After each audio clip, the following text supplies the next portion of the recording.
Hey guys, tara samahan niyo akong itry itong Siomai Balls Hong Kong Fried Noodles. Dito lang yan sa Parola Cainta sa tapat ng Mixway Ice Cream. So, naabutan namin tong food stall na to around 12 a.m. ng gabi. So, bukas na sila dito siguro mga around 11 p.m. And dahil na-curious kami kung ano-anong mga to, tinry namin sila isa-isa. And nag-crave din kasi ako that night sa Dynamite. So, itatry natin. So, ayan yung mga pwede nyong pagpilian.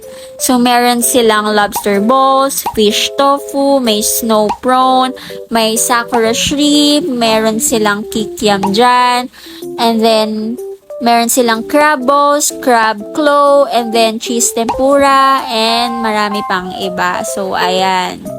So, tinry ko yung lobster balls nila, snow prawn, sakura shrimp, scallop balls, and pinaprito ko na kay ate yung Dynamite. Aside from this, nagbebenta din sila ng fried noodle na may siomai, and meron naman silang menu dito, so marami kayong pagpipilian.